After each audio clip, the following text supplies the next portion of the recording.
Global News.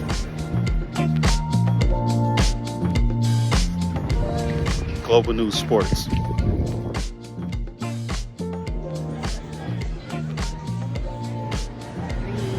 jazz and blues.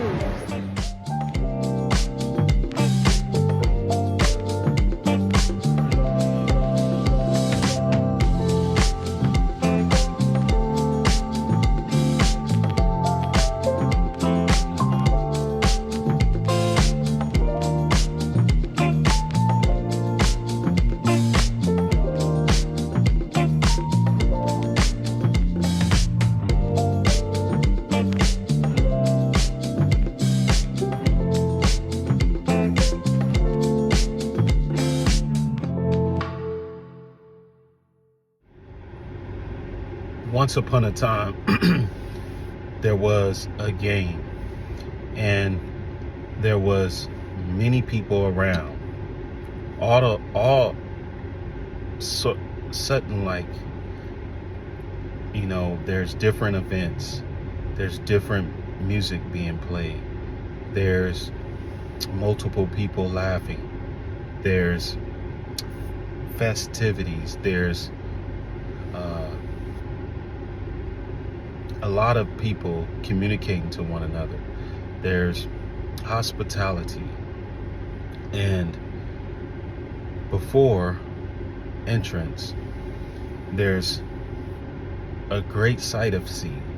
And then you look, there's gonna be a sold out crowd. But all to no avail. When you find out who's coming to town, you assume that there must be a better response.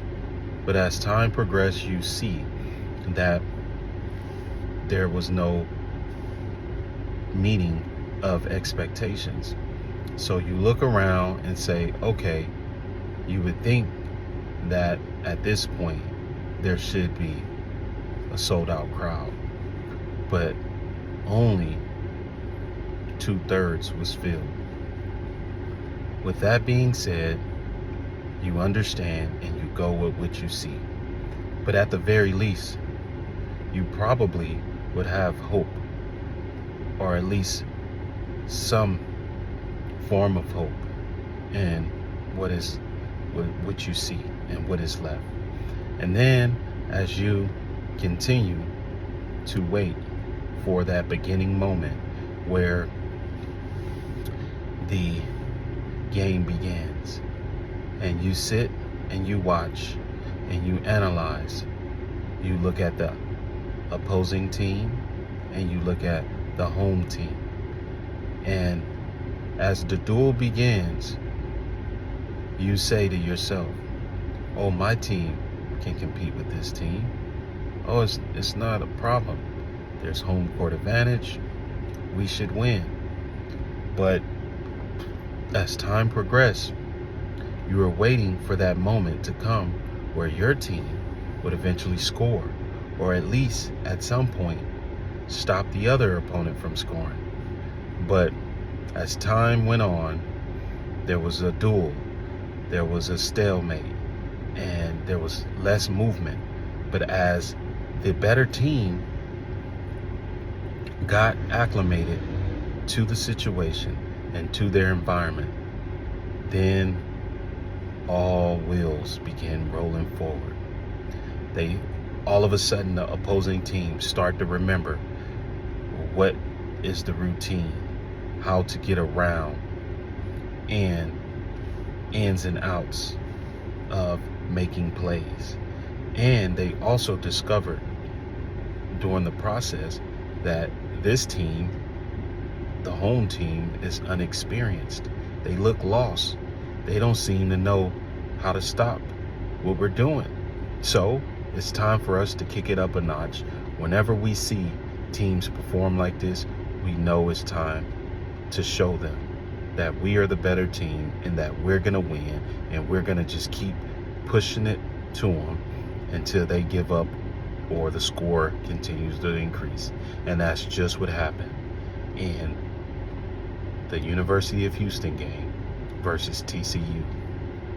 As being present there, I all waited for that moment, for that time when the home team or the team in which I'm supporting would do something. But then I all reflect back on the time in which I was moving around and then I stumbled across the commissioner. As the commissioner of the Big 12 was there greeting and conversating with other on-buyers, I was at a moment where now would be the time to communicate. But there was a change of plans, and I pursued to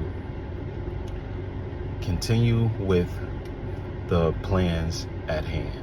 And that was to evaluate the game, and that was to analyze the game, and that was to come up with seeing with my own eyes what is really going on. As the game went on, I thought at the very least, after seeing the home team score a touchdown, that there is hope, that there could be,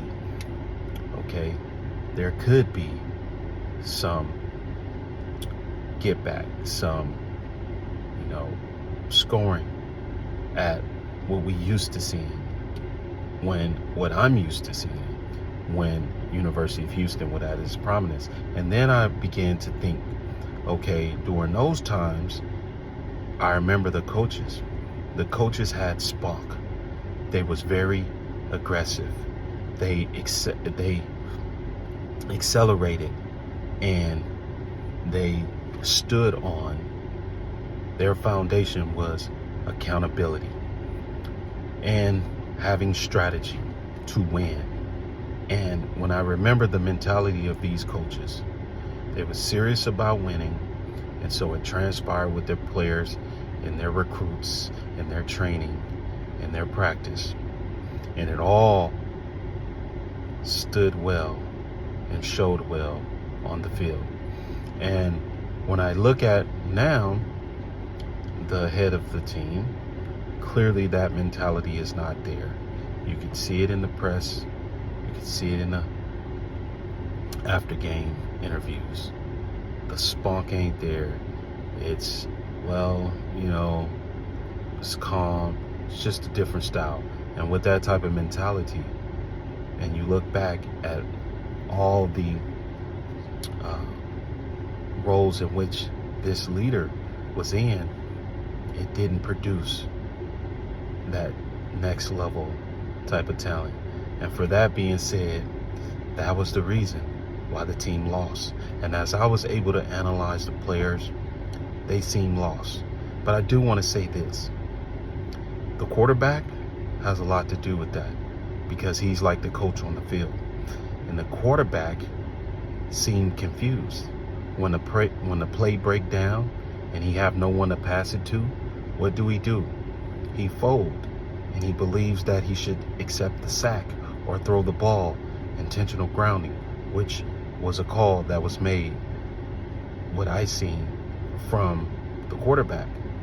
And as we look at the history of the University of Houston quarterbacks, all of their quarterbacks had agility. They was willing to run the ball for the extra mile or the extra yards. And this quarterback clearly have not studied previous quarterbacks at the University of Houston. So this is why we saw him throwing the ball away incomplete or getting sacked.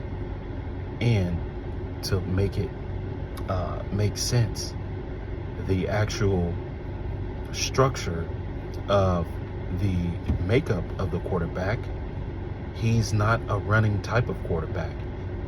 He's very tall, and he's kind of steady in a sense of, as far as agility is not there, and then quick on his feet is not there. So it leads to, if he do decide to run, it's only good for 1 or 2 yards, maybe 3 at the most. And that is the problem.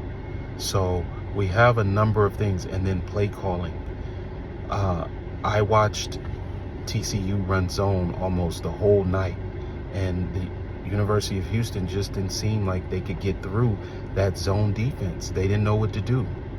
And these are the adjustments that we talked about, as far as being able to call the right plays. When they're playing zone, this is when you run the ball. You run the ball effectively, though, not up the middle. I don't know how many times I've seen up the middle run plays that only got stopped behind the line of scrimmage or maybe 1 yard or 2. Whatever happened to the sweeps or the halfback tosses or the option pass or the reverse? Then I seen them try to run a trick play and it went nowhere because the quarterback bumped the running back on his handoff. These type of mistakes seem like beginner's mistake. I don't know what's going on in the quarterback position, but he's too big back there. He probably should have been a tight end or something of that effect. Give the other quarterback a try. Let's see how he worked. More so, you know, we know that the University of Houston is going to get better as they play more tough opponents and get acclimated all the way with the Big 12. Of course they're going to improve, but right now it's a slow trek up the hill. Once again, Global News Sports. Until next time, like, subscribe, and share the video. And do not forget to have a great day.